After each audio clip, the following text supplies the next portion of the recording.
صلی اللہ علیہ وسلم صلاۃ و سلام علیک یا رسول اللہ صلی اللہ تعالی علیہ وسلم۔ اطمینان سے آپ بیٹھ جائیں، تھوڑی دیر کوئی بات آپ سے عرض کرنا چاہتا ہوں۔ میں نے جو آیت مبارکہ پڑھی ہے، اللہ تبارک و تعالی نے ان آیات کے اندر اپنے ولیوں کی پہچان کو اور ان کے طریقہ کار کو بتایا ہے کہ میرا ولی کون ہوتا ہے۔ اس آیت کو آپ کئی مرتبہ خطبہ سے مقررین سے سنتے ہوں گے، سنا ہے یا نہیں سنا ہے؟ سنا ہے نا؟ کیا ہے آیت؟ الا ان اولیاء اللہ لا خوف علیہم ولا هم یحزنون۔ اس کو آپ نے کئی مرتبہ سنا ہوا ہے، لیکن بس اسی پر کوئی بات آپ سے دو چار باتیں عرض کر کے بات ختم کر دوں گا۔ اللہ تبارک و تعالیٰ نے ارشاد فرمایا الا۔ الا یہ حرف تنبیہ ہے، یہاں منبر پر علماء بھی بیٹھے ہوئے ہیں، اس لیے آپ نہیں سمجھیں گے، یہ تو ضرور سمجھیں گے، اور میں ان کے علم میں اضافہ نہیں کر سکتا، میں ان سے بہت چھوٹا آدمی ہوں، لیکن یہ کہ اگر یہ سن لیں گے تو ان کی دعائیں مجھے حاصل ہو جائیں گی، تو ان کی کرم نوازی۔ الا حرف تنبیہ ہے، جہاں کہیں بھی قرآن پاک میں الا آتا ہے تو اس کا مطلب یہ ہے کہ اس کے بعد آنے والا جملہ بہت اہم ہے، بہت خاص ہے، اور بہت ہی اس کی اہمیت ہے۔ دیکھو، اگر کہیں بھی علمی بات شروع ہو جائے تو اکتایا نہ کرو، پریشان نہ ہوا کرو، بلکہ توجہ سے کان لگا کر سنا کرو۔ آج کا جو ماحول ہے، ہر خطیب، ہر مقرر جب منبر پر بیٹھتا ہے، اس کو سب سے پہلے یہ خیال آتا ہے کہ اگر میں کوئی علمی بات کروں گا تو لوگ میری بات کو نہیں سنیں گے، اس لیے اس کو اپنی مارکیٹنگ بھی کا بھی تو مسئلہ ہے، اس کو یہ بھی دیکھنا ہے اور کہ کون کیا سنے گا کیا نہیں سنے گا، اس لیے وہ اس قسم کی بات کرے گا جو آپ کو سننا چاہتے ہیں۔ لیکن اصل بات یہ نہیں کہ آپ کیا سننا چاہتے ہیں، اصل بات یہ ہے کہ ہم کیا سنانا چاہتے ہیں۔ تو اس لیے جب کوئی بات ایسی ہو، علمی ہو اور کلام پاک کی ہو، اللہ کے کلام کی ہو، اس کو توجہ سے کان لگا کر سنا کرو، اس لیے کہ اگر سمجھ میں آ گیا، سمجھ میں آئی بات، تو تقریر کا مطلب ہی یہی ہے کہ آپ کو بات سمجھائی جا سکے۔ اس تقریر کا مقصد یہ نہیں ہے کہ آپ سے داد وصول کی جائے، آپ سے پیسہ وصول کیا جائے، یا آپ سے واہواہی وصول کی جائے، یا جو ہے وہ چینل پر فالوورز وصول کیے جائیں۔ اس تقریر کا مقصد یہ نہیں ہے، تقریر کا مقصد یہ ہے کہ انسان اللہ اور اس کے رسول کی بات کو سمجھانے میں کامیاب ہو جائے۔ یہ اصل بات ہے کہ وہ کسی طرح اس بات کو کرنے میں کامیاب ہو جائے، اور وہ جو بھی حکمت اس میں استعمال کرنا چاہتا ہے، جو بھی طریقہ کار لگانا چاہتا ہے، وہ طریقہ کار لگائے، اور طریقہ کار لگا کر اللہ اور اس کے رسول کی بات کو آسان لب و لہجے میں سمجھا سکے۔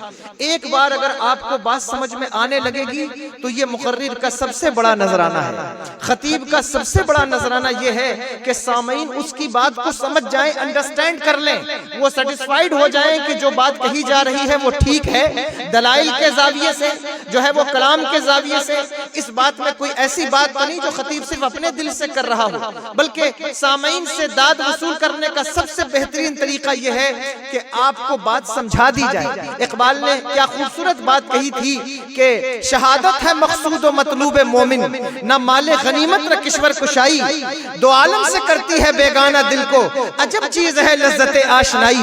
ایک بار بات سمجھ میں آئی تو پھر بات کلیئر ہوتی ہے، اس لیے جب بھی کوئی ایسی بات کی جائے، مائک بہت آواز کھینچ رہا ہے اور میں تو تھوڑی دیر مجھے بولنا ہے، اسے مجھے ٹینشن نہیں ہے، اتنا کھینچا کھانچی چلے گی میں بول کے نکل جاؤں گا، لیکن میرے بعد والوں کے لیے بڑا مسئلہ ہے، یہ میں آگاہ کر دیتا ہوں۔ تو دیکھو بات کیا ہے کہ آپ کو بات سمجھ میں آنا چاہیے، قرآن کی بات چلے اور علمی بات چلے، سمجھ میں آئے تو بھی ٹھیک ہے، نہ سمجھ میں آئے تو بھی کان لگا کر سنا کرو، کیونکہ اگر سمجھ میں آئے گی تو دنیا اور آخرت کا فائدہ ہے، نہیں سمجھ میں آیا لیکن کان لگا کر سنتے تھے، میدان محشر میں اللہ کہے گا یہ میرا وہ بندہ ہے جس کو بات سمجھ میں تو نہیں آتی تھی لیکن کلام میرا پڑھا جاتا تھا، کان لگا کر سنتا تھا، اس لیے اسے معاف کر دیتا ہوں۔ بات سمجھے؟ اس کی مثال موجود ہے. بہت بڑے نحو کے امام ہیں امام سبوی، بہت بڑا نام ہے نحو کے اندر، علماء جانتے ہیں جو نومیر پڑھ کر آتے ہیں ان کو معلوم ہے کہ بڑا نام ہے سبوی کا. ان کا انتقال ہوا تو ان سے کسی ولی نے خواب میں پوچھا کہ اے سبوی بتاؤ تمہارے ساتھ اللہ نے کیا کیا، تمہیں معاف کیا یا نہیں معاف کیا، تمہاری بخشش کا پروانہ ملا یا نہیں ملا؟ سبوی نے مسکرا کر کہا الحمدللہ میرے رب نے مجھے معاف کر دیا. کہا کیوں معاف کر دیا، کیسے معاف کر دیا؟ تم نے تو ساری زندگی کوئی ایسا عمل نہیں کیا، ساری زندگی لفظوں کے ہیر پھیر میں اور لفظوں کو اوپر نیچے کرنے میں، نحو کے قاعدے گرداننے میں تمہاری زندگی گزر گئی. تمہارا ظاہری عمل کوئی ایسا نہیں لگتا کہ جس کے بدلے میں اللہ تمہیں معاف کر دے، کیوں معاف کر دیا؟ سبوی کا جواب سنیے، وہ کہتے ہیں کہ لفظوں کے ہیر پھیر کرتے کرتے زندگی میں اللہ کا نام بھی آیا، اس میں جلالت بھی آیا، اور جب اللہ کا نام میرے سامنے آیا تو میں حیران ہو گیا کہ اللہ کے نام پر الف لام داخل ہے، یعنی کہ لفظ اللہ جو ہے معرف باللام ہے. تو میں اسے معرفہ کہوں یا نکرہ کہوں؟ اگر میں نکرہ کہتا ہوں تو یہ معرف باللام ہے، اسے نکرہ کیسے کہوں؟ اور اگر میں اسے معرفہ کہوں تو معرفہ کا قاعدہ یہ ہے کہ جب بھی معرفہ آتا ہے اس سے پہلے اگر جو ہے وہ حرف ندا ہو تو ایوہا لایا جاتا ہے. جیسے الرسول پر الف لام داخل ہے، المزمل پر الف لام داخل ہے، المدثر پر الف لام داخل ہے، تو کہا جاتا ہے یا ایوہ المدثر، یا ایوہ الرسول، یا ایوہ المزمل. لیکن یا ایوہ اللہ تو نہیں کہا جاتا، یا اللہ کہا جاتا ہے. تو بنے گا کیا، معرفہ کہوں یا نکرہ کہوں؟ سبوی کہتے ہیں میری سمجھ میں نہیں آیا کہ میں اللہ کے نام کو، اس میں جلالت کو کیا کہوں. میں نے ساری بازیاں ہار کے کہا اے میرے مالک، جس طرح تیری ذات ہماری سمجھ سے ورا ہے اس طرح تیرا اس میں جلالت بھی ہماری سمجھ سے ورا ہے. بس اسی بات پر اللہ نے مجھے معاف کر دیا ہے، بس اسی بات پر اللہ نے مجھے بخشش کا پروانہ. میں یہ بات کہہ رہا ہوں اس لیے کہ اگر کوئی بات سمجھ میں آئے ٹھیک ہے، نہ سمجھ میں آئے کان لگا کر سنو، ہو سکتا ہے یہی تمہاری بخشش کا ذریعہ بن جائے. کہا الا ان اولیاء اللہ لا خوف علیہم ولا هم يحزنون. فرمایا بے شک اللہ کے دوستوں کو، اللہ کے ولیوں کو، اللہ کے نیک بندوں کو نہ کوئی خوف ہے، نہ وہ غم کھائیں گے، نہ انہیں کوئی ٹینشن ہے، نہ انہیں کوئی خوف ہے. یہ بات اصولی طور پر ثابت ہوئی ہے کہ خوف انسان کو اپنی جان کا ہوتا ہے اور ٹینشن انسان کو دوسرے کی جان کا، دوستوں کی جان کا ہوتا ہے. توجہ ہے یا نہیں؟ سن رہے ہو یا نہیں؟ خوف انسان کو اپنی جان کا ہوتا ہے کہ کہیں میں مر نہ جاؤں، کہیں میرا سرمایہ لٹ نہ جائے، کہیں میرے گھر میں آگ نہ لگ جائے. لیکن ٹینشن دوستوں کا ہوتا ہے، ٹینشن بچوں کا، ٹینشن بیوی کا. بولو صحیح بات ہے یا نہیں؟ اللہ کہتا ہے یہ وہ جماعت ہے جس کو نہ اپنی ذات کا کوئی خوف ہے، نہ اپنے ماننے والوں کا کوئی ٹینشن ہے. لوگ کہتے ہیں غوث اعظم نے کہا کہ جس طرح میں جنت میں چلا جاؤں گا میرے مرید بھی جنت میں چلے جائیں گے. لوگ کہتے ہیں دلیل پیش کرو کہ غوث پاک جنت میں جائیں گے، ان کے مرید کیسے جنت میں چلے جائیں گے بغیر کسی خوف و خطر کے؟ میں کہتا ہوں یہی آیت فرمایا لا خوف علیہم ولا هم يحزنون. اللہ کے ولی وہ ہیں جنہیں نہ اپنی ذات کا کوئی خوف ہے، نہ اپنے ماننے والوں کا کوئی ٹینشن ہے. جس طرح وہ جنت میں جائیں گے ان کے ماننے والے بھی پیچھے پیچھے جنت میں چلے جائیں گے. سمجھے بات؟ اسی آیت سے یہ بات ثابت فرمایا ولا هم يحزنون ولا هم يحزنون.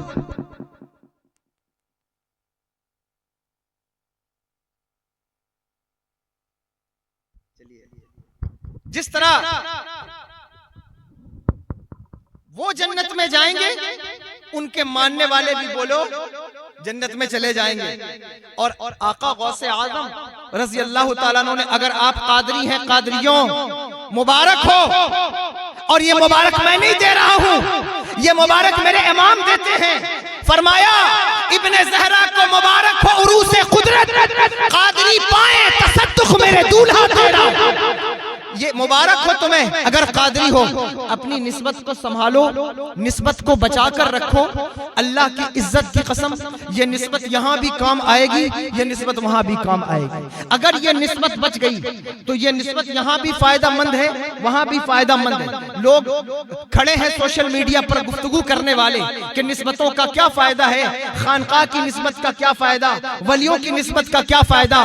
اللہ کی عزت کی قسم نسبت کے فائدے پر دلائل مانگنا چاہتے ہو تو تحدیث نعمت کے طور پر کہتا ہوں ساری رات دلائل دوں گا، لیکن ایک جملے میں نسبت کی افادیت کو سمجھو کہ نسبت کتنی اہم چیز ہے۔ انسان تو انسان ہے، کتا بھی اگر ولیوں کی چوکھٹ پر نسبت کے ساتھ بیٹھ جائے تو اللہ اسے بھی نسبت کا فائدہ عطا فرماتا ہے۔ بتاؤ اصحاب کہف کے دروازے پہ بیٹھنے والا کتا جنت میں جائے گا یا نہیں جائے گا؟ بتاؤ کس بنیاد پر جائے گا؟ کہا اس لیے کہ وہ اصحاب کہف کے دروازے پر چوکڑی مار کر، پلٹی مار کر، باہیں بچھا کر وفا کے ساتھ بیٹھ گیا ہے، وفادار ہے، اس لیے جنت میں جائے گا۔ سمجھے؟ مطلب یہ کہ وفا ہونی چاہیے، وفاداری ہونی چاہیے۔ جو وفادار نہیں اس کی نسبت سلامت نہیں۔ غوث اعظم کا مرید بننے کے بعد بھی اگر اس کو اس سلسلے کی اہمیت کا پتہ نہیں، غوث اعظم کا مرید بننے کے بعد بھی اگر اس کی نظر میں دین کی اہمیت نہیں، اس کا مطلب یہ ہے کہ اسے اس سلسلے سے وفا نہیں کی ہے۔ اس سلسلے کی وفا یہ ہے کہ اس سلسلے کا احترام کرو، دین کا احترام کرو، دین کی اہمیت کو سمجھو۔ اگر سمجھ گئے تو خود ان کا ارشاد ہے کہ جو مجھ سے محبت کرتا، مرید نہیں ہوا، توجہ ہے، مرید نہیں ہوا میرا، لیکن مجھ سے محبت کرتا ہے، وہ میدان محشر میں میرے ساتھ ہوگا۔ کوئی پوچھ سکتا ہے نا کہ اس کی کوئی حجت شرعیہ ہے کہ عمل کم ہو اور زیادہ اعمال نہ ہو لیکن محبت کرے اور غوث اعظم کے ساتھ ہو، کوئی حجت شرعیہ ہے، کوئی دلیل ہے؟ اگر آپ کہیں میں آپ کو دلیل دیتا ہوں، دوں؟ اس کی دلیل سنیے، جو جس سے محبت کرتا ہے وہ اس کے ساتھ ہوگا۔ کیسے؟ میرے آقا سرور دو عالم صلی اللہ تعالی علیہ وآلہ وسلم کی بارگاہ میں ایک صحابی آئے، سن رہے ہیں آپ بات یا نہیں؟ ایک صحابی آئے، انہوں نے آ کر عرض کی یا رسول اللہ صلی اللہ علیہ وسلم قیامت کب آئے گی؟ کیا پوچھا؟ قیامت کب آئے گی؟ حضور نے ان سے کیا پوچھا؟ حضور نے کہا قیامت کا پوچھتا ہے، قیامت کی کیا تیاری کر رکھی ہے؟ قیامت کا پوچھ رہے ہو، قیامت کی تیاری کیا ہے؟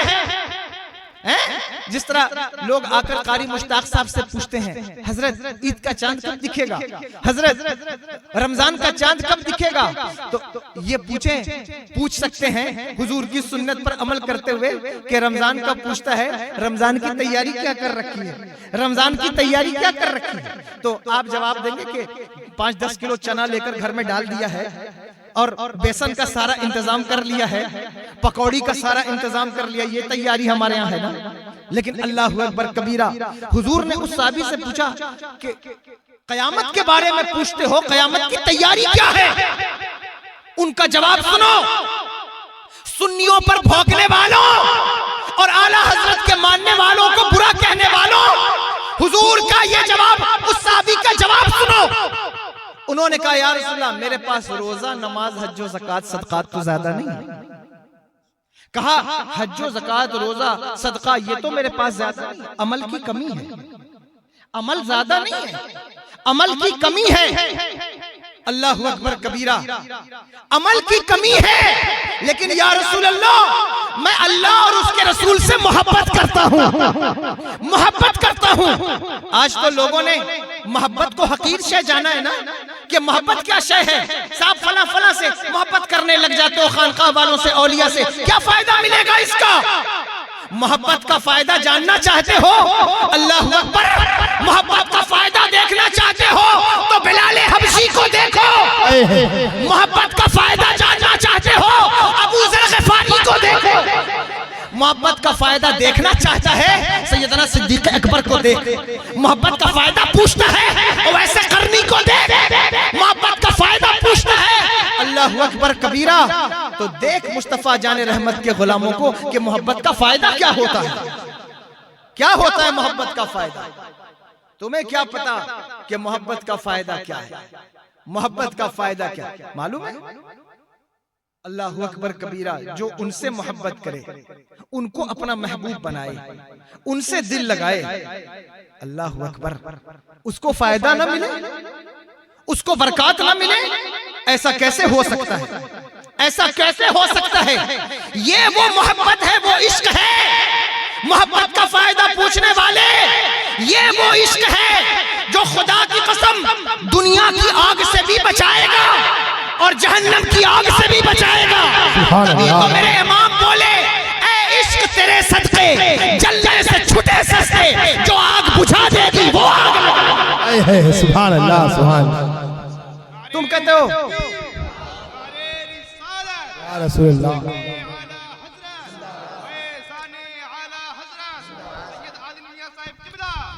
محبت کا فائدہ کیا ہے؟ پوچھو نا حضور کے صحابہ سے، محبت کا فائدہ کیا ہے؟ اللہ اکبر۔ انہوں نے کہا یا رسول اللہ، میرے پاس اعمال تو زیادہ نہیں ہیں، لیکن میں اللہ اور اس کے رسول سے بولیے محبت کرتا ہوں۔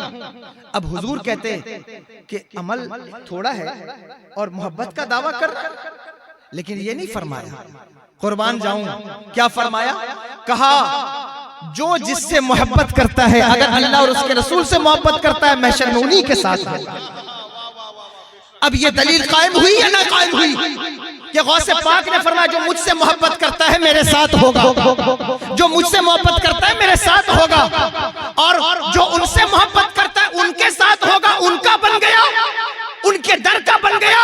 تو پھر بشارت سنو، اس نشانی کے جو سگ ہیں نہیں مارے جاتے، حشر تک میرے گلے میں رہے پٹ جاتے ہیں۔ ان سے در سے سگ سے ہے مجھ کو نسبت، میری گردن میں بھی ہے دور کا ڈورا تیرا۔ سبحان اللہ، سبحان اللہ۔ اس لیے اس بات کو سمجھو کہ اللہ کے ولیوں کو نہ اپنی جان کا کوئی خوف ہے، نہ اپنے ماننے والوں کا، ان کو کوئی ٹینشن ہے۔ اگر نسبت سچی ہے، اگر محبت سچی ہے، تو وہ بھی ان کے پیچھے پیچھے جنت میں بولیے داخل ہو جائیں گے۔ اچھا بتاؤ، اولیاء کو کوئی ڈر نہیں ہے تو کیا انہیں اللہ کا بھی ڈر نہیں ہے؟ بتاؤ بھائی، اللہ کا بھی ڈر نہیں؟ اللہ کا ڈر ہے۔ اچھا آپ سے پوچھتا ہوں، بگوار کیا نام ہے، بھوار والوں، آپ سے پوچھتا ہوں کہ کسی بھی دوستی کے اندر اگر ڈر پیدا ہو جائے تو دوستی سچی ہو سکتی ہے؟ نہیں ہو سکتی۔ کیسے ہوگی بتاؤ؟ قاری مشتاق صاحب مجھ سے بڑے ہیں علم و عمل میں، عمر میں بھی شاید بڑے ہی ہوں گے، ظاہر سی بات ہے۔ تو یہ میرے دوست ہیں سچے۔ اب اگر میری ان کی دوستی سچی ہے اور میں ان سے ہر وقت ڈرتا رہوں کہ پتہ نہیں کبھی یہ میری گردن مار دیں، پتہ نہیں کبھی یہ میرا خزانہ لوٹ لے، تو دوستی تو سچی نہ ہوئی، سچی نہ ہوئی۔ اگر ان کو یہ خوف لاحق ہو ہر وقت کہ پتہ نہیں حضرت کب میری عزت کا جنازہ نکال دیں، کیونکہ آج کل تو لوگ دوست بن کے دوستوں کا جنازہ نکال رہے ہیں نا، یہ تو ماحول چل رہا ہے کہ صاحب دوست بن کے اور دوست کی عزت اچھالی جاتی ہے۔ ہو سکتا ہے کہ وہ تیرے مزاج کا آدمی نہ ہو، لیکن جس طرح تو حضور کا امتی ہے، مسلک اس کا سچا ہے، مسلک اعلی حضرت کا ماننے والا ہے، وہ بھی حضور کا امتی ہے، اس کے بعد بھی اگر اس کی عزت اچھالتا ہے تو بتا یہ دوستی ہے یا دشمنی ہے؟ اس کو دشمنی کہتے ہیں۔ لیکن اگر یہ خوف پیدا رہے کہ پتہ نہیں کب یہ کام ہو جائے تو دوستی سچی نہ ہوئی۔ اسی لیے حضرت ابراہیم علیہ السلام کے پاس جب ملک الموت آئے قبض روح کے لیے، تو حضرت ابراہیم علیہ السلام نے ان سے کیا کہا کہ کیا تم نے کبھی دیکھا ہے کہ کوئی دوست اپنے دوست کو قتل کرتا ہے؟ ایسا کبھی کوئی مثال تمہارے سامنے ہے؟ کس سے پوچھا؟ فرشتوں سے پوچھا حضرت ابراہیم علیہ السلام نے، کیا دوست بھی دوست کی جان لیتا ہے؟ وہ فرشتے جا کر اللہ سے فرشتوں کہتے ہیں کہ اے اللہ، تیرا بندہ ابراہیم کہتا ہے کہ وہ تیرا خلیل ہے، اور کیا ایک دوست اپنے دوست کی جان لیتا ہے؟ تو اللہ نے کہا کہ میرے دوست سے جا کر کہو کہ اگر ایک دوست اپنے دوست کی جان نہیں لیتا، لیکن اگر دوست کبھی جان مانگے تو دوست اتنی بات بھی نہیں کرتا، جان پیش کر دیتا ہے۔ دوستی کا مطلب یہ ہے کہ اس میں خوف نہ ہو، لیکن اللہ کے ولیوں کو اللہ کا خوف ہے. اور کیسا خوف ہے، کتنا خوف ہے؟ اللہ اکبر کبیرہ. غوث اعظم جیسا ولی، اللہ اکبر، سلطان اولیاء مطاف میں سر رکھ کر روتے ہیں تو لوگ اپنا کام، اپنی عبادت چھوڑ کر انہیں چپ کراتے ہیں اور روتے ہوئے کیا کہتے ہیں؟ یا اللہ اگر میری نیکیاں قبول نہ ہوئیں تو میدان محشر میں مجھے نابینا اٹھانا. اس سے پتا چلا کہ مسلمانوں، نیکیاں کر کے اترایا نہ کرو. پتہ نہیں کون سی نیکی تمہاری قبول ہے، کون سی قبول نہیں، یہ تو کسی کو پتہ نہیں. کون سی نیکی قبول ہوئی، کون سی نہیں قبول ہوئی، یہ تو معلوم نہیں. حج کر کے آئے تو اگر کوئی حاجی صاحب بیٹھو، برا نہ مانے میری بات کا، اس وقت میں آپ کا مبلغ ہوں، تو آپ اس عیش میں ہیں کہ صاحب میں نے حج کر لیا ہے، میں تو جنت میں جاؤں گا. حج قبول ہوگا تب تو گناہ معاف ہوں گے. یہ کس نے کہا کہ حج قبول ہوا یا نہیں ہوا؟ پتا کوئی نہیں. حضرت عمر ابن خطاب رضی اللہ تعالی عنہ عید کے دن بلک بلک کر بچوں کی طرح رو رہے ہیں. ان سے کسی نے پوچھا، اے عمر، عید کا دن رونے کا دن تو نہیں، عید کا دن تو خوشیوں کا دن ہے، عید کا دن تو مسرت کا، سیلیبریشن کا دن ہے. اے عمر، آج کے دن کیوں روتے ہو؟ کہا روتا اس لیے ہوں، پتہ نہیں 30 دن کے روزے قبول ہوئے ہیں یا نہیں قبول ہوئے ہیں، پتہ نہیں یہ نیکیاں قبول ہوئی ہیں یا نہیں قبول ہوئی. اس لیے مسلمانوں، نیکیاں کرنے کے بعد کبھی بھی اکڑ کے مت چلنا. صدقہ دینے کے بعد، زکوٰۃ دینے کے بعد، مسجد بنانے کے بعد، مدرسہ بنانے کے بعد، جلسہ کرانے کے بعد کبھی اکڑ کے نہ چلو کہ بہت بڑی نیکی کا کام کیا ہے. یہ تو اللہ جانتا ہے نیکی قبول ہوئی ہے یا نہیں قبول ہوئی ہے. ہاں، اگر نیکی کرنے کے بعد کوئی بندہ منکسر المزاج ہو جائے، اس کے اندر انکساری پیدا ہو جائے، اگر نیکیوں میں کوئی کمی بھی رہ جائے، اللہ اس کی انکساری کے ذریعے سے نیکیوں کو پورا کر دیتا. اس لیے نیکیاں کرنے کے بعد ہمیشہ انکساری اختیار کریں. منکسر ہمارے یہاں مزاج کا ہے، جس نے مدرسے کے لیے 1 لاکھ روپے دیا ہے، صاحب وہ مولانا کو اپنے سامنے بیٹھنے نہیں دیتا کہ 1 لاکھ روپے میں نے مدرسے کے لیے دیا ہے، اب آپ میرے سامنے بیٹھیں گے. یہ تو نے دیا ہے مولانا کے لیے نہیں دیا، تو نے اپنی آخرت کے لیے دیا ہے. بولو غلط کہہ رہا ہوں؟ یہ صحیح، اپنی آخرت کے لیے دیا ہے. اس میں اکڑنے کی کیا بات ہے؟ صاحب ہم رمضان میں 50,000 روپے زکوٰۃ دیتے ہیں، تو زکوٰۃ دیتے ہو تو اس پہ مدرسے پر کیا احسان ہے؟ تم نے اپنی آخرت کے لیے زکوٰۃ دی ہے، اپنے مال کو صاف اور پاک کرنے کے لیے زکوٰۃ دی ہے. اس کے بعد اگر تمہارا لہجہ نرم ہوگا، اس کے بعد اگر تمہاری نظریں جھکی ہوں گی، اس کے بعد اگر تمہارے دل میں انکساری ہوگی، اس 50,000 کا بدلہ اللہ تمہیں کئے گنا کر کے لوٹائے گا تم سوچ بھی نہیں سکتے. لیکن جو نیکیاں کرنے کے بعد اکڑ جائے، اللہ اس کی نیکیوں کو قبول نہیں کرتا. غوث اعظم جیسا ولی، چونکہ آپ قادری ہیں، میں بھی قادری ہوں، آپ کو یہ بات سلسلہ قادریہ کی بتاتا ہوں. فرمایا کہ نیکیاں کرنے کے بعد انکساری اختیار کرو. انکساری، یہ اس کو متممات اور مکملات کہا جاتا ہے. جس طرح سنت کو، نوافل کو متممات اور مکملات کہتے ہیں کہ فرائض میں کوئی کمی رہ جائے تو یہ سنتیں کیا کرتی ہیں؟ بولو، ان کو پورا کرتی ہیں. لیکن اب سنت پڑھنے کا ماحول ختم ہوتا جا رہا ہے. کتنے سنت پڑھتے ہیں؟ جس کو دیکھو فرض پڑھا اور فرض پڑھ کے بھاگا. سنتوں کا اہتمام کرو. اور علماء سے بھی، میرے دوست احباب بیٹھے، ان سب سے بھی کہتا ہوں، ان کا خادم ہونے کی حیثیت سے، کہ سنتوں کو ترک مت کیجئے. حضور اعلیٰ حضرت فاضل بریلوی رحمت اللہ تعالی علیہ ارشاد فرماتے ہیں، یا معاشر العلماء، اگر تم نے نوافل چھوڑ دیے تو عوام سنت غیر موقدہ چھوڑ دے گی. اگر تم نے سنت غیر موقدہ چھوڑ دی، عوام سنت موقدہ چھوڑ دے گی. اگر تم سنت موقدہ چھوڑو گے، عوام فرائض چھوڑ دیں گے. اور تم نے فرائض کو ترک کیا، عوام حرام میں، کفر میں، شرک میں مبتلا ہو جائے. اس لیے نیکیوں کے بعد ان کو پورا کرنے کی کوشش کیا کرو. انکساری سے نیکیاں پوری ہوتی ہیں. سن رہے ہو بات یا نہیں سن رہے ہو؟ میں ختم کر رہا ہوں. دیکھو 12:30 ہو گئے. میں نے کہا آدھا گھنٹہ، لیکن پون گھنٹہ ہونے جا رہا ہے. نیکیاں کرنے کے بعد انکساری. اللہ کے ولی ایسا ڈرتے ہیں حضور غوث العظم جیسا ولی سجدے میں سر رکھ کے روتا ہے، یا اللہ اگر میری نیکیاں قبول نہ ہوئی مجھے میدان محشر میں نابینا اٹھانا تاکہ مجھے لوگوں کے سامنے رسوا نہ ہونا پڑے۔ اللہ اکبر، بتاؤ کہ تم نے کبھی اللہ سے یہ دعا کی ہے، اے میرے مالک مجھے میدان محشر میں لوگوں کے سامنے رسوا نہ کرنا۔ دنیا کی رسوائی سے ڈر لگتا ہے، آخرت کی رسوائی سے کیوں نہیں ڈر لگتا؟ جہاں اولین و آخرین جمع ہوں گے، جہاں سب کے سب جمع ہوں گے، وہاں کی رسوائی سے کیوں نہیں ڈر لگتا؟ ڈرو ڈرو اس اللہ سے جو تمہیں یہاں بھی رسوا کر سکتا ہے، وہاں بھی رسوا کر سکتا ہے۔ اور اگر غوث اعظم کا دامن ہاتھوں میں ہے تو خدا کی قسم اس نسبت کو بچا لے گئے تو نہ یہاں رسوائی کا منہ دیکھنا ہوگا نہ وہاں رسوائی کا منہ دیکھنا ہوگا۔ اس نسبت کو بچاؤ۔ اتنا ڈرتے ہیں اللہ کے ولی، خود غوث اعظم رضی اللہ عنہ فرماتے ہیں کہ میں 40 سال تک اللہ کو یاد کرتا رہا اس حالت میں کہ نہ مجھے کھانے کی فکر تھی نہ مجھے پینے کی فکر تھی۔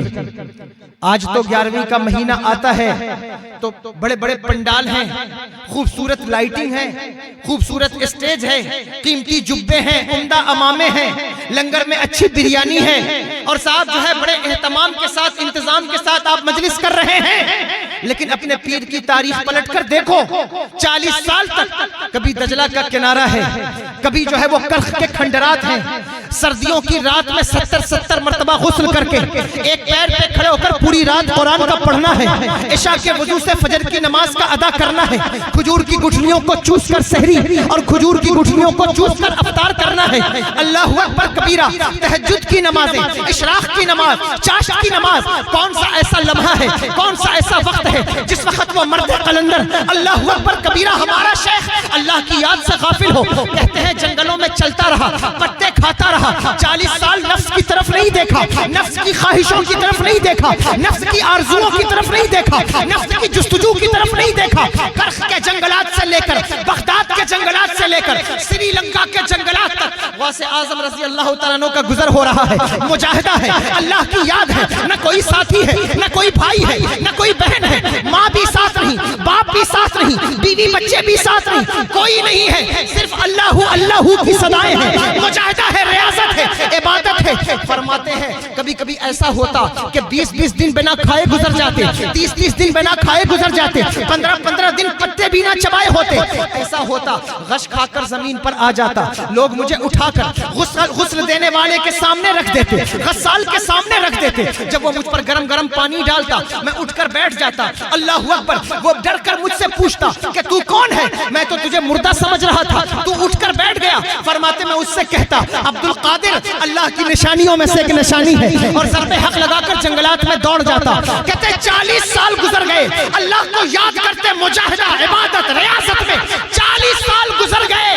40 سال کے بعد میرے خالق کی آواز آئی، اے عبد القادر تو نے عشق کی منزلوں کو پار کر لیا، بتا کیا چاہتا ہے، بتا کیا چاہتا ہے۔ خودی کو کر بلند اتنا کہ ہر تقدیر سے پہلے خدا بندے سے خود پوچھے، بتا تیری رضا۔ سبحان اللہ، سبحان اللہ، نعرہ تکبیر، نعرہ رسالت، مسلک اعلی حضرت، علماء اہل سنت، خطیب اہل سنت، حضور سید ملت، نعرہ تکبیر، نعرہ رسالت۔ فرمایا کہ میں کرتا لمبا پہن کے پیر نہیں بنا ہوں، لمبا کرتا بازار سے ملتا ہے، میں اونچا امامہ لگا کر پیر نہیں بنا۔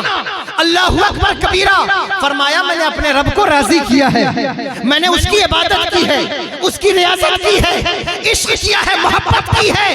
محبت کا صلہ یہ ملا ہے کہ میرے مالک نے 40 سال کے بعد مجھ سے پوچھا عبد القادر بتا کیا چاہتا ہے؟ میں نے کہا اے میرے مالک میں نے عشق کی منزلیں پار کی، اب مجھے محبوب بنا، مجھے محبوب بنا۔ کہتے تب وہ مقام آیا کہ قسمیں دے دے کے کھلاتا ہے پلاتا ہے تجھے، پیارا اللہ تیرا، چاہنے والا تیرا۔ فرمایا تب یہ مقام، یہ اللہ کے ولی اللہ سے اتنا ڈرتے ہیں، اتنا خوف ہے۔ اور یہاں دوسروں کی عزتوں کو اتارنے میں کوئی خوف محسوس نہ ہو، حسد کرنے میں کوئی خوف محسوس نہ ہو، گالی بکنے میں کوئی خوف محسوس نہ ہو، نماز چھوڑنے میں کوئی خوف محسوس نہ ہو، اور دعویٰ یہ ہے کہ صاحب میں اللہ کا ولی ہوں تو سنو، بال لمبا کرنے سے کوئی ولی نہیں بنتا، جبہ لمبا پہننے سے کوئی اللہ کا ولی نہیں بنتا۔ اللہ اکبر کبیرہ، جس کے مریدوں کی تعداد بڑھ جائے، زیادہ ہو جائے، اس سے بھی کوئی ولی نہیں بنتا۔ ولی کون بنتا ہے؟ اللہ اکبر، قرآن سے پوچھو ولی کون ہے؟ قرآن پکار کر کہے گا میرے ولی وہ ہیں الذین آمنوا وکانوا یتقون، جن کا عقیدہ بھی پرفیکٹ ہے، جن کا عمل بھی پرفیکٹ ہے، جن کا عقیدہ بھی اچھا ہے، جن کا عمل بھی۔ سبحان اللہ سبحان اللہ۔ وہ اللہ سے ڈرنے والے لوگ کتنا ڈرتے ہیں؟ میں نے آپ کو بتایا کتنا ڈرتے ہیں، کس طرح ڈرتے ہیں۔ حضرت سفیان ثوری رضی اللہ تعالیٰ عنہ، آپ کی کمر 25 سال کی عمر میں، 25 سال کی عمر کیا ہوتی ہے؟ جوانی کی عمر ہے۔ 25 سال کی عمر میں کمر جھکی ہوئی ہے اور لاٹھی لے کر چلتے ہیں، بال سفید ہو گئے۔ کسی نے پوچھا حضور 25 سال کی عمر ہے اور آپ کی یہ کنڈیشن؟ کہا میرے رب کے خوف نے مجھے بوڑھا کر دیا ہے، میرے رب کے خوف نے مجھے بوڑھا کر دیا ہے۔ نوجوانوں، گناہ کرتے ہوئے رب کو یاد کیا کرو۔ بیٹیوں بہنوں، تم سے بھی کہتا ہوں، اللہ اکبر کبیرہ، گناہ کا موقع ملے اور پھر گناہ سے رک جانا، اللہ کو یاد کرنا، اللہ کا خوف کرنا، اس لیے کہ جو اللہ عزتوں کی چادر ڈالتا ہے وہ عزت کی چادر چھین لے تو انسان ننگا ہو جاتا ہے۔ اس لیے اللہ سے ڈرو، اللہ کا خوف کرو، کسی کی قبر نہ کھودو، کسی کا برا نہ چاہو، پڑوسیوں کو لعنت ملامت نہ کرو، اپنے دوستوں کی عزت کرو، بڑوں کا احترام کرو، چھوٹوں پر شفقت کرو، علماء کا ادب کرو، حفاظ کا احترام کرو، اماموں کا احترام کرو۔ اگر یہ نہیں کرتے، اللہ سے ڈرا کرو کہ اللہ جب چاہے گا تمہیں رسوا کرے گا۔ بزرگان دین کا طریقہ کیا تھا؟ ساری وہ اللہ سے اس قدر ڈرتے ہیں، ایسا ڈرتے ہیں کہ ان کا خوف، اللہ اکبر کبیرہ، اگر میں اس پر بات کروں کہ ان کا خوف کیا ہے تو یہ ایک مکمل عنوان ہے، لیکن میں آپ کو اشارتاً یہ بات کہتا ہوں کہ اللہ کے ولی اللہ سے ڈرنے والے، لیکن جب ڈرنے والے ہیں، خوف ہے، تو دوستی کیسے سچی ہوگی؟ تو یاد رکھنا، خوف کی دو قسمیں ہیں، ایک ہے خوف ضرر، ایک ہے خوف مفید۔ خوف ضرر اللہ کے ولیوں کو نہیں، خوف مفید اللہ کے ولیوں کو۔ خوف ضرر کیا ہے؟ خوف ضرر یہ ہے کہ میں صاحب ان سے ڈرتا رہوں، پتہ نہیں کبھی یہ میری گردن مار دیں، یہ خوف ضرر ہے۔ لیکن میں اس بات سے ڈرتا رہوں کہ کہیں میرا ان کا رشتہ نہ ٹوٹ جائے، کہیں میری دوستی کا تعلق نہ ختم ہو جائے، یہ خوف مفید ہے۔ اللہ کے ولیوں کو خوف ضرر نہیں، خوف مفید ہے۔ فرمایا الا ان اولیاء اللہ لا خوف علیہم ولا هم يحزنون الذین آمنوا وکانوا یتقون۔ اللہ کے ولی وہ ہوتے ہیں جن کا عمل بھی ٹھیک ہوتا ہے اور جن کا عقیدہ بھی ٹھیک ہوتا ہے۔ ایمان کا ترجمہ کرو تو عقیدہ بنتا ہے کہ ان کا عقیدہ بھی ٹھیک ہوتا ہے، عقیدہ درست ہوتا ہے۔ اللہ اکبر۔ عقیدے کی بات جب آتی ہے، ولی پیر بنانے سے پہلے دیکھ لیا کرو کہ جس کو پیر بنا رہا اس کا عقیدہ بھی ٹھیک ہے یا نہیں ٹھیک، کیونکہ نعرہ لگانے والے پیچھے سے نعرہ مارتے رہیں کہ قطب الارشاد ہے، وقت کا ابدال ہے، ان کے نعرہ مارنے سے کوئی ابدال نہیں ہوتا۔ سمجھے میری بات کو یا نہیں؟ صاحب اسٹیج پہ نقیب صاحب پکارتے رہیں کہ وقت کا ولی آ رہا ہے، تو اس کے نقیب کے کہنے سے کوئی ولی میرے جیسا انسان نہیں بنتا۔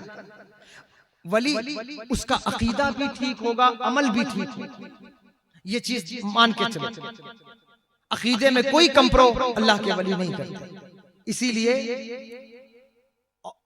ائمہ تفسیر کہتے ہیں کہ یا ایھا الذین آمنوا اتقوا اللہ وکونوا مع الصادقین کی تفسیر میں فرمایا صادقین سے مراد کون ہے؟ کہا اولیاء مراد ہیں۔ کہا علماء کیوں نہیں؟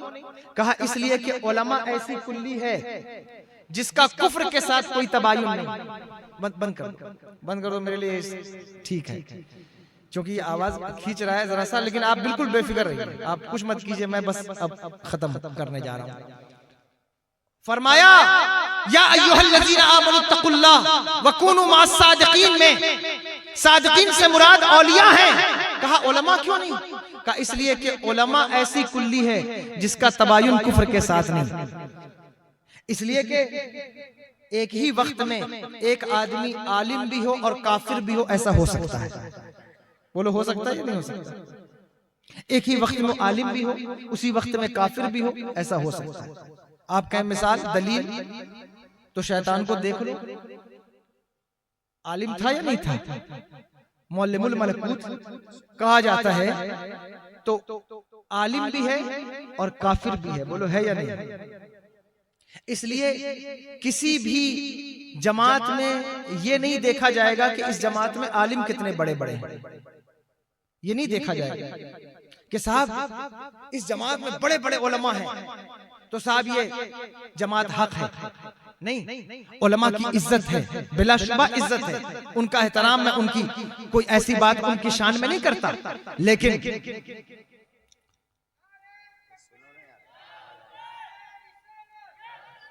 آپ بیٹھے رہیں، حضرت تشریف لائیں گے، مفتی صاحب قبلہ آ رہے ہیں، اطمینان سے بیٹھیے، بالکل جگہ دے دیجئے، اطمینان سے آنے دیجئے. نعرہ تکبیر، نعرہ رسالت، مسلک اعلی حضرت خلیفہ حضور تاج الشریعہ، خلیفہ حضور تاج الشریعہ، خلیفہ حضور تاج الشریعہ مفتی مبارک حسین صاحب اجہری، مفتی مبارک حسین صاحب اجہری. نعرہ تکبیر، نعرہ رسالت. آپ حضرت تشریف بیٹھ جائیں، اطمینان سے بیٹھیں.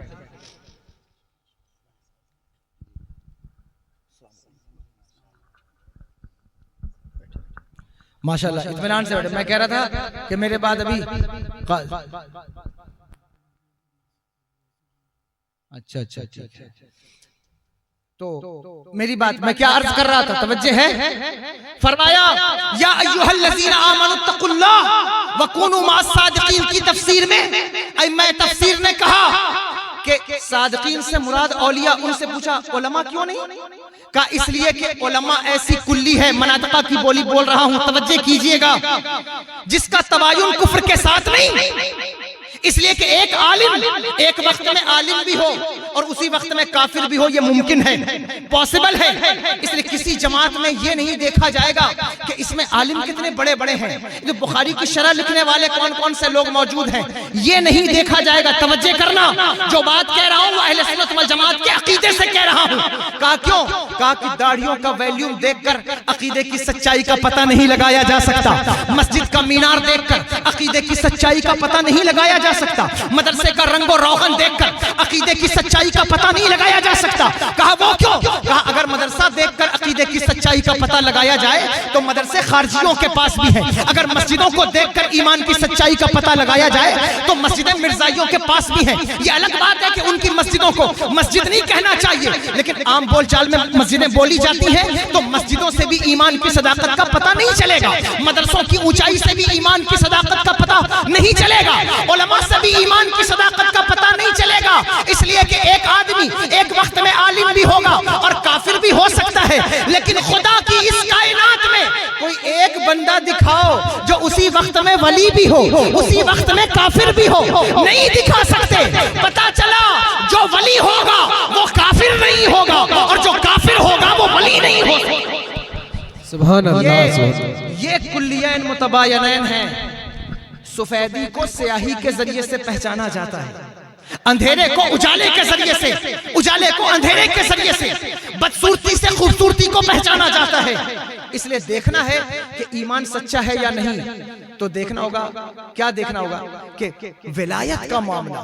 اب پتہ چلا کہ اگر کوئی اپنی جماعت کو سچا ہونے کا دعویٰ کرے، اسے اپنی جماعت میں علماء نہیں دکھانے ہیں. توجہ ہے یا نہیں؟ سن رہے ہیں یا نہیں؟ اسے اپنی جماعت میں علماء دکھانے سے گھر پورا نہیں ہوگا، داڑیاں دکھانے سے گھر پورا نہیں ہوگا، مدرسے دکھانے سے گھر پورا نہیں ہوگا. اگر وہ سچا ہے تو اسے اپنی جماعت میں والی بغداد دکھانا ہوگا، اسے اپنی جماعت میں خواجہ اجمیر دکھانا ہوگا، اسے اپنی جماعت میں شیخ شہاب الدین عمر سہروردی دکھانا ہوگا. اب جتنے علماء کی قدر ہے، اہمیت ہے، وہ کیوں ہے؟ اس لیے کہ وہ ان بزرگوں کے ماننے والے. توجہ ہے یا نہیں؟ بات سمجھ میں آ رہی ہے نہیں سمجھ میں آ رہی؟ تو ولی کون ہے؟ الذین آمنوا وکانوا یتقون کی تفسیر قریب ہوتی ہے کہ ولی کا عمل بھی ٹھیک ہوگا اور اس کا عقیدہ بھی، بولیے، عقیدہ بھی ٹھیک ہوگا، عقیدے کا بھی پکا ہوگا، عمل کا بھی پکا، عمل بھی اس کا خراب نہیں، اس کا عقیدہ بھی خراب نہیں ہوگا۔ پتہ چلا کہ ولایت کا دعویٰ ہے اور صحابہ پر تبرہ پڑ رہا ہے، ولی ہو سکتا ہے؟ کیسے ولی ہوگا؟ دعویٰ ہے ولایت کا، اور ولایت کی بنیاد ہے عقیدے کا ٹھیک ہونا۔ اور عقیدہ کیا ہونا چاہیے؟ میرے آقا نے ارشاد فرمایا کہ جس پر میں ہوں میرے صحابہ ہیں، اور پتہ چلا وہ صحابی کی شان میں کیڑے نکالتا ہے، ولی کیسے بنے گا؟ ولی نہیں ہے۔ پتہ چل گیا ولی نہیں ہے، اس لیے ولی ہوتا صحابہ کا احترام کرتا، ولی ہوتا صحابہ کا ادب کرتا، صحابہ کی محبت اس کے کلیجے میں موجود ہوتی۔ اللہ اکبر۔ عمل بھی اگر خراب ہے کہ صاحب ایک ہاتھ میں 5 انگلیاں ہیں، 14 انگوٹھیاں ہیں، بال ایڑیوں تک جھولتا ہے، شریعت کے خلاف ہے، ایسا آدمی ولی نہیں ہو سکتا۔ اگر آپ یہ بحث چھیڑ دیں کہ ایک جگہ میں تقریر کرتا تھا تو میں نے کہا بال اتنا لمبا ہو وہ ولی نہیں ہوتا، تو مجھے کہا کہ حضور نے ارشاد فرمایا رب اشعث اخبر مدفوع بالابواب لو اقسم علی اللہ لابر۔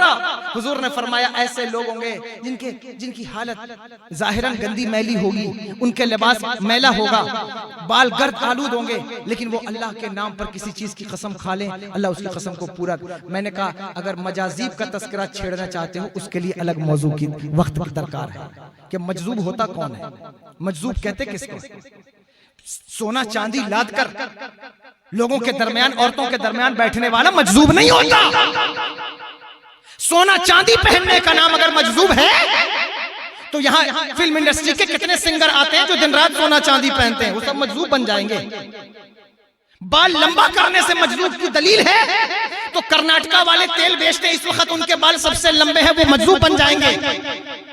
یہ مجذوب ہونے کی دلیل نہیں۔ کا مجذوب کون ہوتا ہے اگر اس پر کبھی بحث ہوگی، گفتگو کروں گا، آج اس پر وقت نہیں ہے، لیکن اتنا ضرور کہتا ہوں مجذوب بھی ولی کی ایک قسم ہے، لیکن جو ولی ہوگا اس کا چہرہ دیکھو گے اللہ کی یاد تازہ ہو جائے گی، دنیا داری بھول جاؤ گے، وہ مجذوب ہوتا ہے۔ تو ولی کا عمل اور عقیدہ دونوں ٹھیک ہو، اس کا عمل ایسا خوبصورت ہوگا، ایسا خوبصورت عمل ہوگا، وہ حسد کرنے والا نہیں ہوگا، دوسروں سے جلن کرنے والا، دوسروں کی عزتیں اتارنے والا ولی نہیں ہوتا۔ ولی دوسروں کی عزتوں کو چادر پہنانے والا ولی ہوتا ہے، عزتوں کی چادر کو ڈھانکنے والا ولی ہوتا ہے۔ فرمایا الذین آمنوا وکانوا یتقون۔ اب وقت کم ہے اور مجھے جانا بھی ہے، حضرت کی آمد ہوئی ہے، ان کی تقریر بھی آپ سنیے گا توجہ سے۔ آگے فرمایا لہم البشریٰ فی الحیات الدنیا وفی الآخرہ، یہی لوگ بشارت ہے ان کے لیے دنیاوی زندگی میں بھی اخروی زندگی میں بھی۔ فرمایا لا تبدیل لکلمات اللہ، یہاں ائمہ تفسیر کہتے ہیں اس جگہ فرمانا کہ لا تبدیل لکلمات اللہ، اس کا مطلب یہ ہے کہ اللہ کی نازل کردہ بعض آیتیں منسوخ ہوئی ہیں، لیکن یہاں فرمایا کہ اللہ کے کلام میں کوئی تبدیلی واقع نہیں۔ اس کا مطلب کیا کہ اللہ کی دوستی کا قانون کبھی نہیں بدلے گا، جس طرح شروع سے اس کی دوستی کا پرنسپل چلا آ رہا ہے قیامت تک وہی پرنسپل رہے گا۔ کوئی یہ سمجھے کہ 1450 سال کے بعد ولایت کے طریقے بدل گئے، ولی بننے کا قاعدہ بدل گیا، کہا لا تبدیل لکلمات اللہ، اللہ کے اس لا کو ایبروگیٹ نہیں کیا جائے گا۔ یہ وہ لا ہے کہ جس کے ذریعے سے اس حکم کی ابدیت اور اس کی افادیت کو سمجھنا ہوگا کہ فرمایا لا تبدیل لکلمات اللہ ذالک هو الفوز العظیم۔ یہی بڑی کامیابی ہے۔ اس لیے ولیوں کے بارے میں جو بات مجھ سے ہو سکی میں نے چند جملوں میں عرض کر دیا، اور میں آپ سے پہلے کہتا تھا کہ مجھے جلد جانا ہے، میری والدہ کی طبیعت بھی علیل ہے، آپ بھی دعا فرمائیں کہ اللہ تبارک و تعالیٰ انہیں شفا عطا فرمائے، شفا کاملہ عطا فرمائے۔ اور یہ مفتی قاضی مبارک صاحب قبلہ جلوہ گر ہیں، قاری مشتاق صاحب قبلہ، یہ ایسے لوگ ہیں، اللہ کی عزت کی قسم کھا کر کہتا ہوں، اللہ جانتا ہے کہ ان لوگوں کو جس وقت میں دیکھتا ہوں اس علاقے کے اندر زیادہ تر قاری مشتاق صاحب قبلہ حاضر رہتے ہیں پروگرام میں اور چیزوں میں، دل کو یہ تسلی محسوس ہوتی ہے کہ مسلک کی طرف سے یہ نمائندگان ہیں جو مسلک کا حق ادا کر رہے ہیں۔ اللہ ان کو ہمیشہ مسلک کا خادم بنائے اور مسلک کا سچا اس کی خدمت کی توفیق عطا فرمائے۔ اور آپ توجہ سے گفتگو سنیے گا، مفتی صاحب کی بھی میرے بعد محمد جہانگیر صاحب کو پڑھنا ہے کیونکہ ان کو میرے ساتھ جانا ہے، اس لیے ان کو جلدی سن لیجئے، ان سے چند اشعار